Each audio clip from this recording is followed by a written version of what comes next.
العالمین والصلاة والسلام علی حبیبہ محمد وآلہ وصحبہ اجمعین.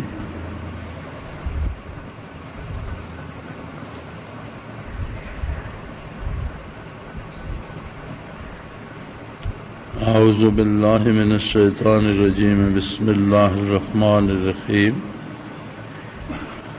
وَإِذَا تُتْلَىٰ عَلَيْهِمْ آيَاتُنَا بَيِّنَاتٍ قَالَ الَّذِينَ لَا يَرْجُونَ لِقَاءَنَا ائْتِ بِقُرْآنٍ غَيْرِ هَٰذَا أَوْ بَدِّلْهُ قُلْ مَا يَكُونُ لِي أَنْ أُبَدِّلَهُ مِنْ تِلْقَاءِ نَفْسِي إِنْ أَتَّبِعُ إِلَّا مَا يُوحَىٰ إِلَيَّ إِنِّي أَخَافُ إِنْ عَصَيْتُ رَبِّي عَذَابَ يَوْمٍ عَظِيمٍ. اللهم سبحانك لا علم لنا إلا ما علمتنا إنك أنت العليم الحكيم. مولاي صل وسلم دائما أبدا على حبيبك من زانت به الأسر.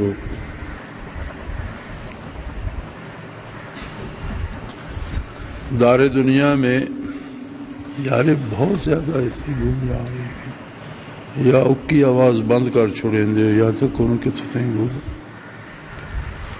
دو ہی مذہب ہیں،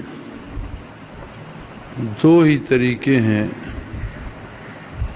اور دو ہی طرز حیات ہیں اور دو ہی قومیں آباد ہیں.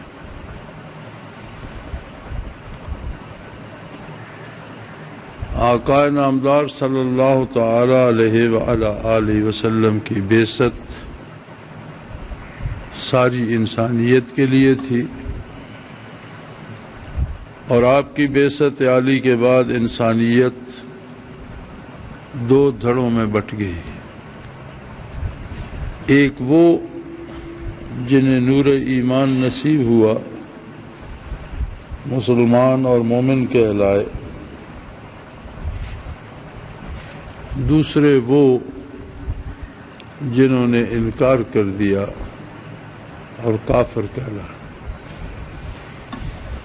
اب کفر کی کتنی قسمیں ہیں، کتنے کافرانہ عقائد نظریات ہیں ایک دوسرے سے الگ، لیکن ارشاد نبوی ہے الکفر ملت واحدہ کما قال رسول اللہ صلی اللہ علیہ وسلم کہ کفر کسی قسم کا بھی ہے ایک ملت ہے. اس کے نظریات میں اختلاف ہو سکتا ہے، ان کے کردار میں اختلاف ہو سکتا ہے، لیکن بحیثیت کفر یا بحیثیت ملت یا بحیثیت قوم وہ سب ایک ہے. الکفر ملت واحدہ، کفر ایک ہی ملت ہے، ایک ہی قوم ہے. اور دوسری قوم دنیا میں مسلمان ہے. درمیان میں کوئی سمجھوتے کا راستہ نہیں، کوئی ایسی تیسری قوم نہیں جو عند اللہ مقبول ہو اور جس کا راستہ کوئی درمیانی ہو، ایسا ہرگز نہیں ہے. بلکہ قرآن حکیم میں جب بت پرستی کی مذمت اور بتوں کی بے بسی اور مجبوری کی باتیں نازل ہوئیں تو مشرکین مکہ نے ایک بڑا عظیم وفد تشکیل دیا اپنے سرداروں کا اور بارگاہ نبوی میں حاضر ہوئے اور یہ چاہا کہ جی ہم میں اور آپ میں ایک درمیانی راہ نکل سکتی ہے. آپ اپنے مذہب پر عمل کرتے رہیں، ہم اپنے مذہب پر عمل کرتے رہیں اور ایک ہی جگہ گزارا ہو سکتا ہے. اس لیے کہ حضور صلی اللہ علیہ وآلہ وسلم کی بعثت سے پہلے کوئی مکہ مکرمہ میں یہ سارے عرب میں کوئی ایک عقیدہ نہیں تھا. مختلف عقائد و نظریات تھے، جن میں یہود اور نصارہ دو ایسی قومیں تھیں جو اہل کتاب تھیں، اور ابھی تک اپنے دین میں بے شمار تبدیلیاں کرنے کے باوجود تورات اور انجیل سے چمٹے ہوئے تھے اور اب تک چمٹے ہوئے ہیں۔ اسی طرح کوئی جنوں کی پوجا کرتا تھا، کوئی فرشتوں کو اللہ کی بیٹیاں کہہ کر پوجتا تھا، کوئی سورج پوجتا تھا، کوئی آگ کی پرستش کرتا تھا، کچھ لوگ بتوں کو پوجتے تھے، کچھ ایسے تھے جو جنوں کی پوجا کرتے تھے۔ تو یہ سارے لوگ جن کے اتنے مختلف نظریات اور عقیدے تھے، ایک معاشرے میں گزارا کرتے تھے،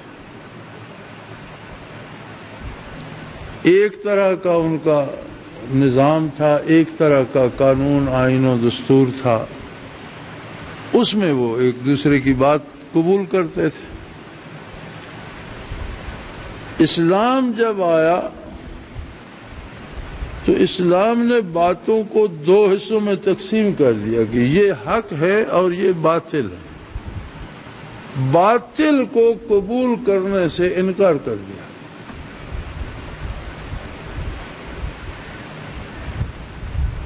وہ حاضر اس لیے ہوئے کہ جہاں تک مذہب کا تعلق ہے، آپ جس اللہ کی بات کرتے ہیں، جس رب کی بات کرتے ہیں، جس پروردگار کی بات کرتے ہیں، ہم اس کی شان میں گستاخی نہیں کریں گے۔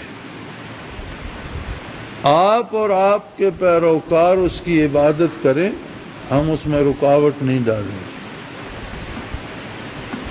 آپ جس چیز کو حلال سمجھتے ہیں وہ کھائیں، جسے نہیں کھانا چاہتے نہ کھائیں، ہم اس میں ناراض نہیں ہیں۔ لیکن جن کی پوجا ہم کرتے ہیں ان کو آپ اس طرح بے آبرو نہ کریں۔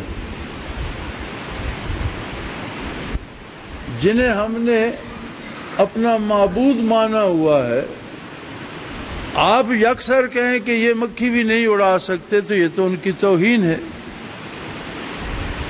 آپ یکسر کہتے ہیں کہ یہ باطل ہے، یہ جھوٹ ہے، ان کو ماننا کفر ہے اور کفر کا نتیجہ جہنم ہے، یا جو کچھ ہم ان پہ نذرانہ چڑھاتے ہیں آپ کہتے ہیں حرام ہے، یہ کھانا درست نہیں۔ تو اتنی مہربانی کریں کہ اپنے طریقے کی تبلیغ تو کریں، لیکن جو کچھ ہم کرتے ہیں اسے آپ رد نہ فرمائیں، اسے چھوڑ دیں، آپ اس کی بات ہی نہ کریں۔ ہم غلط کرتے ہیں، صحیح کرتے ہیں، یہ ہمارا مسئلہ ہے، ہم آپ کو چھوڑ دیں گے کہ آپ جو کہتے ہیں وہ غلط ہے یا صحیح ہے، وہ آپ کا مسئلہ ہے۔ جس کا جی چاہے وہ آپ کی بات مان لے، جس کا جی چاہے ہماری بات مان لے، تو گزارا ہوتا رہے گا۔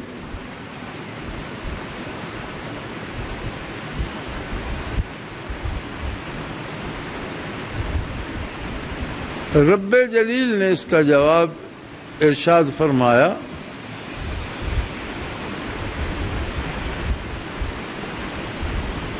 اور اس واقعہ کو ارشاد فرمایا قرآن کریم نے، وَإِذَا تُتْلَىٰ عَلَيْهِمْ آيَاتُنَا بَيِّنَاتٍ، جب ان پر ہماری کھری کھری باتیں بیان کی جاتی ہیں، جب حقائق کھول کر اور واضح بیان کیے جاتے ہیں،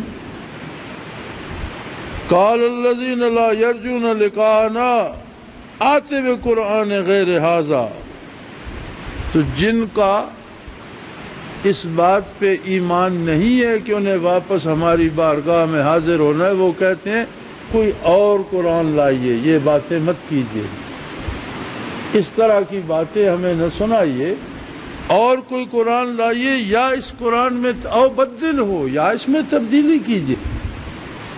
جو باتیں ہماری بتوں کی شان میں سختی کرتی ہیں اور گستاخی سمجھی جاتی ہیں انہیں کاٹ دیجئے، ہمیں ہمارے حال پہ رہنے دیجئے، آپ اپنا کیجئے، ہمیں اپنا کرنے دیجئے۔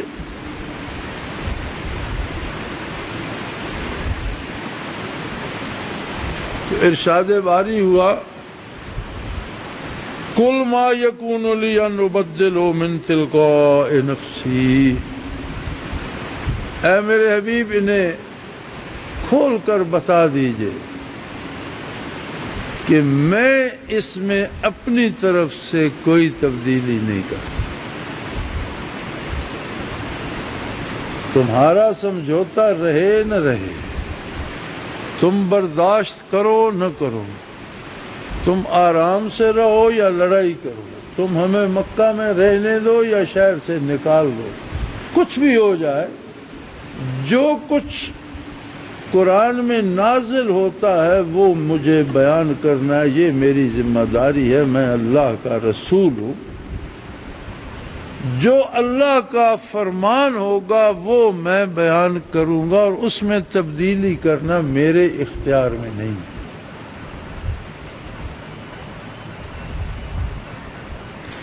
ان اتبع الا ما یوحی الی، اور یہ سن لو میں وہی کچھ کرتا ہوں جو کرنے کا مجھے اللہ بذریعہ وہی حکم دیتا ہے، وہی کہتا ہوں جو کہنے کا وہ حکم دیتا ہے، اور وہی کرتا ہوں جو کرنے کا وہ حکم دیتا ہے۔ میں تو اتباع کرتا ہوں، اطاعت کرتا ہوں، ان اتبع الا ما یوحی الی، اس بات کی اطاعت کرتا ہوں جو مجھ پر بذریعہ وہی نازل ہوتی ہے۔ اور یہ بھی یاد رکھو میں اللہ کا رسول ہوں، اور میرا فرض رسالت یہ ہے کہ میں کامل ترین اطاعت کروں۔ انی اخاف ان عصیت ربی عذاب یوم عظیم، ان سے کہہ دو کہ میں بھی اگر اپنے پروردگار کی نافرمانی کروں تو میں یوم عظیم کے عذاب سے ڈرتا ہوں۔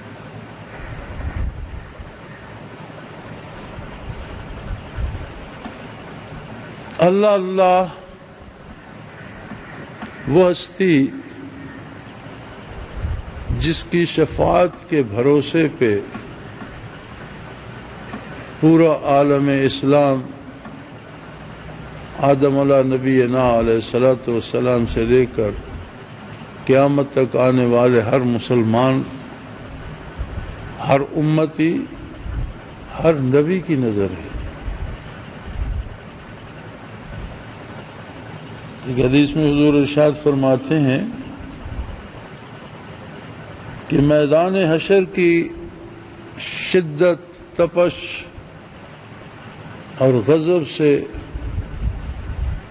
پریشان ہو کر اللہ کے بندے آدم علیہ السلام کی خدمت میں حاضر ہوں گے اور صرف یہ درخواست کریں گے کہ دعا فرمائیے، حساب کتاب شروع ہو اور ختم ہو، اور یہ یوم حشر جو ہے، یہ ہیبتناک دن جو ہے، یہ ختم ہو جائے، جنت والے جنت جائیں، دوزخ والے دوزخ جائیں۔ ہم کسی کی سفارش نہیں کرواتے کہ اسے دوزخ کی بجائے جنت بھیجا جائے، یا اسے معافی دی جائے، یا اس کے درجات بڑھائے جائے۔ ہم صرف یہ چاہتے ہیں کہ یہاں تو ساری دنیا کا کلیجہ حلق میں اٹکا ہوا ہے، آپ اتنی سفارش کر دیجیے کہ اللہ یہ حساب کتاب ختم کر، اور لوگوں سے جسے جنت بھیجنا ہے بھیج، جسے یہ عرصے معاشر میں کھڑا رہنا ممکن نہیں ہے۔ تو حضور فرماتے ہیں آدم علیہ السلام کہیں گے کہ میں یہ جرات نہیں کرتا، اسے پتا ہے، اس نے خود یوم حشر مقرر کیا ہے، وہ اپنی مخلوق کے حال سے بھی واقف ہے، وہ نیکوں سے بھی واقف ہے، بدکاروں سے بھی واقف ہے۔ تمہارے جو تو یہ حالت ہو رہی ہے، اسے وہ تم سے اور مجھ سے زیادہ جانتا ہے، میں تو بات نہیں کر۔ ہر اولو العزم رسول کے پاس سے ہوتے ہوئے بالآخر طے ہوگا کہ محمد الرسول اللہ کی خدمت میں جاؤ۔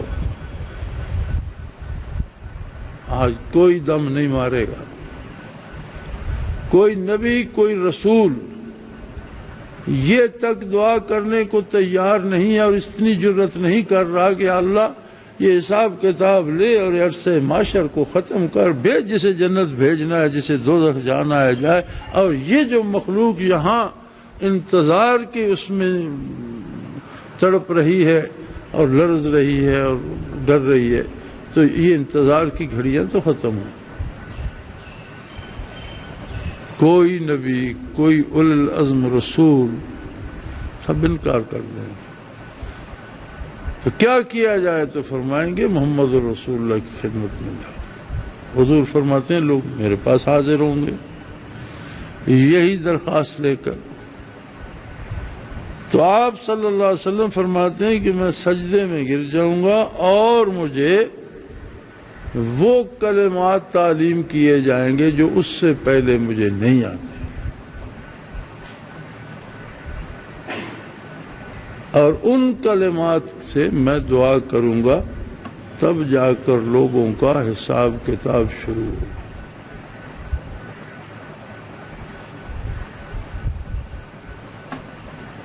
جس ہستی کی شفاعت کے متمنی انبیاء اور رسول بھی ہیں، اور جس کا ہر قدم، جس کا ہر لفظ، جس کی ہر حرکت و ہر سکون اطاعت الہی ہے، وہ ہستی بھی واضح اعلان فرما رہی ہے کہ مجھے بھی نافرمانی کرنے کی اجازت نہیں ہے۔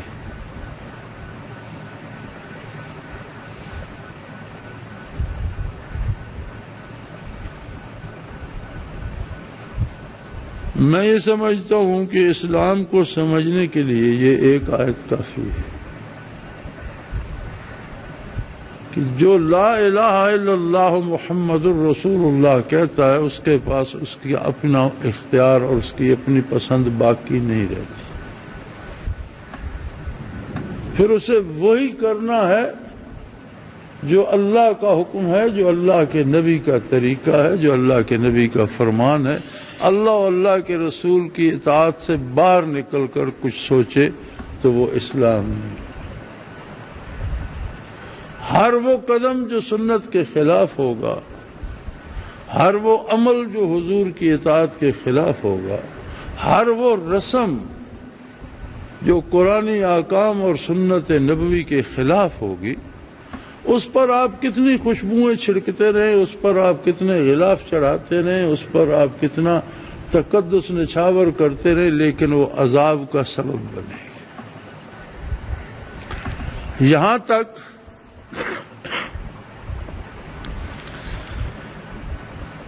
کہ صحابہ کرام کا زمانہ تھا، ابھی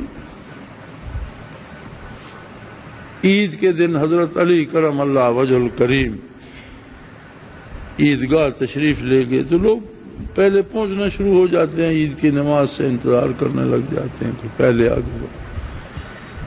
تو آپ نے دیکھا ایک شخص نوافل پڑھ رہا ہے تو رک گئے۔ جب نماز سے فارغ ہوا تو پوچھا یہ کیا کر رہے تھے تم؟ میں اشراق کے نوافل پڑھ رہا تھا۔ انہوں نے فرمایا تمہارے دوزخ جانے کے لیے تمہارے یہ نوافل کافی ہے۔ اس نے کہا میں اللہ کی عبادت کر رہا ہوں، نبی کریم صلی اللہ علیہ وسلم کے بتائے ہوئے طریقے کے مطابق نوافل اشراق ادا کر رہا ہوں۔ انہوں نے فرمایا عید کے دن نبی کریم صلی اللہ علیہ وسلم نے اشراق ادا نہیں فرمایا، اور تم عید کے دن اشراق پڑھ رہے ہو، تم مخالفت کر رہے ہو محمد الرسول اللہ کی، اور جہنم جانے کے لیے یہی کافی ہے۔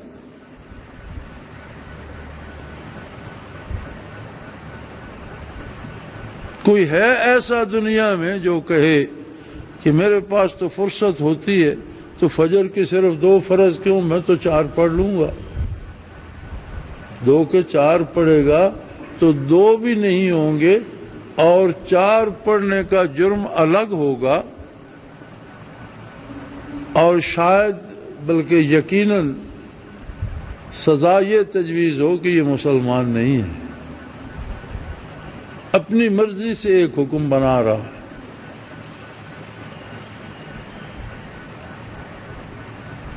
کوئی بھی کام جو دین کے نام پر ثواب سمجھ کر کیا جائے اور اس کی سند قرآن و سنت میں یا حدیث میں یا اتباع رسالت میں نہ ملتی ہو وہ بے دینی ہے۔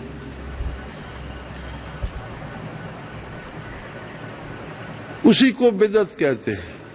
بدعت کا لفظی مطلب ہوتا ہے نیا کام شروع کرنا۔ تو دین میں کوئی نیا حکم شروع کرنا،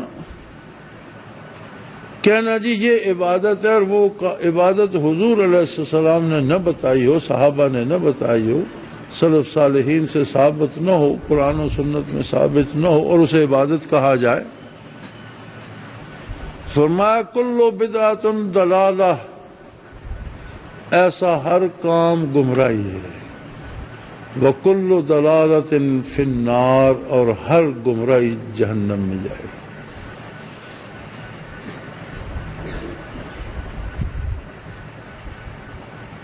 اب ان آیات مبارکہ کی روشنی میں ہم اپنے زندگیوں کا جائزہ لیں اور اپنی توقعات کو دیکھیں تو ہماری توقعات یہ ہوتی ہیں کہ ہم پر وہ کرم کیا جائے جو صحابہ کرام پر نازل ہوا تھا، ہم کو اس طرح فتوحات نصیب ہوں جس طرح صحابہ کبار کو ہوئی تھی، اور کردار دیکھا جائے تو قدم قدم پر ہم غیر اسلام اور کفر کے ساتھ سمجھوتا کر کے جیتے، قدم قدم پر ہماری زندگی سمجھوتوں کی زندگی ہے، اور اس کے لیے جواز تلاشتے رہتے ہیں۔ آج بھی میرے پاس ایک خط تھا، ہم پر کسی نے جادو کر دیا، پھر ہم نے وہ گھر بیچ دیا، اب دوسرا گھر لے لیا، اب اس پر بھی کسی نے جادو کر دیا ہے، ہمارا یہ نقصان ہو گیا وہ نقصان۔ میں نے اسے جواب میں لکھا ہے کہ کوئی کسی پر جادو نہیں کرتا، ہر بندہ اپنے اوپر خود جادو کر رہا ہے۔ تم نے مکان تو بدلا، تم نے کردار بدلا، تم نے عقائد درست کیے، تم نے اپنے نظریات بدلے کہ کہاں غلط ہیں انہیں صحیح کر لوں، تم نے اپنا طرز عمل بدلا کہ میں کہاں برائی کرتا ہوں وہ چھوڑ دوں اور اللہ کی اطاعت کر لوں اور توبہ کروں، اپنی اصلاح کر لوں۔ مکان بدلنے سے کیا ہوگا؟ اگر تم اپنے آپ پر خود جادو نہیں کرتے، تم اللہ کی اطاعت کرتے ہو، تمہارا عقیدہ درست ہے، تم محمد الرسول اللہ کی سنتوں کے مطابق زندگی گزارتے ہو، تو بلاؤ بڑے سے بڑے جادوگر کو، تمہارا بال بھی ٹیڑھا کر کے دکھائے۔ کون ایسا جادوگر ہے جو اللہ کے مقابلے میں اللہ آرام پہنچانا چاہتا ہے اور وہ تکلیف دے سکتا ہے؟ کون ایسا جادوگر ہے جسے اللہ خوشیاں دینا چاہتا ہے وہ جادوگر اس کی خوشی روک لیتا ہے؟ کوئی دنیا میں ایسا؟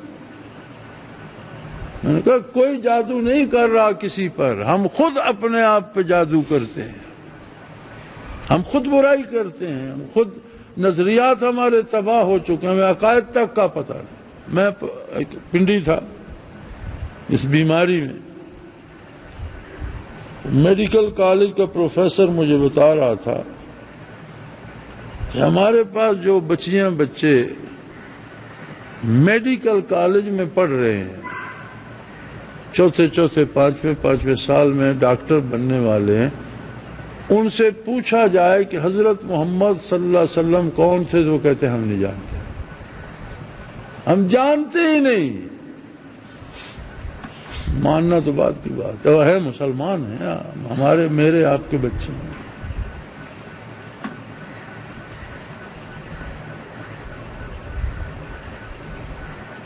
جس قوم کی حالت یہ ہے کہ اس کے آنے والی نسل یہ جانتی ہی نہیں، جانتے تو کافر بھی ہے، مانتے نہیں، اور جو جانتے ہی نہیں وہ مسلمان ہیں۔ اب اگر ایسے لوگوں پہ عذاب الہی آتا ہے، آپ کیا سمجھتے ہیں یہ امریکہ نے یہ کر دیا، یورپ نے وہ کر دیا؟ کسی نے کچھ نہیں کیا، یہ اللہ کا عذاب ہے۔ وہ بارش کی صورت میں بھیج دے، ہوا کی صورت میں بھیج دے، بیماری کی صورت میں بھیج دے، یا کفار کو ہم پر سوار کر دے، خنزیر کھانے والے، شراب پینے والے، فاسق و فاجر، رات دن زنا اور بدکاری میں ڈوبے رہنے والے ہمارے آقا اور ہم ان کے غلام، ان کے اترے ہوئے کپڑے پہننا فخر سمجھتے ہیں، ان کا بچا ہوا کھانا کھانا ہم اپنے لیے باعث فخر سمجھتے ہیں۔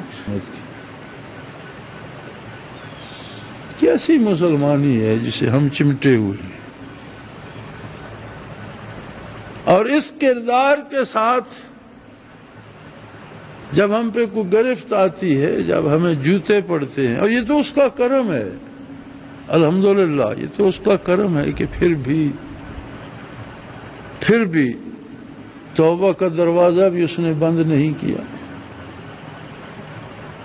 اور اپنا پیغام بھی ہم تک پہنچا ہی رہا ہے کسی نہ کسی طرح۔ اللہ کا کوئی نہ کوئی بندہ اللہ کا پیغام اور اللہ کے نبی کا پیغام پہنچا ہی رہا ہے۔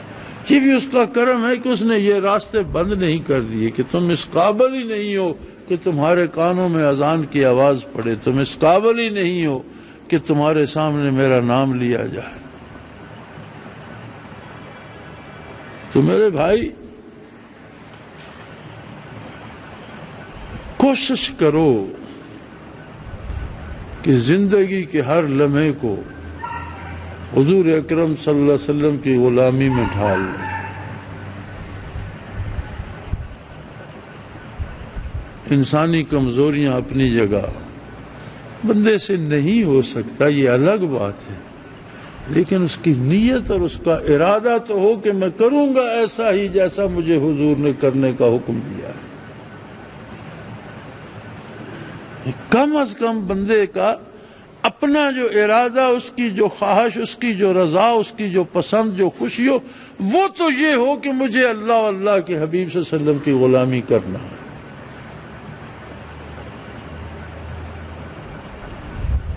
اور جہاں اپنے بچوں کی اتنی فکر ہے کہ ان کا کیا ہوگا، انہیں تعلیم دی جائے، انہیں پڑھایا جائے، انہیں اچھے لباس ہو، اچھا کھانا ہو، وہاں انہیں اچھا ایمان بھی دو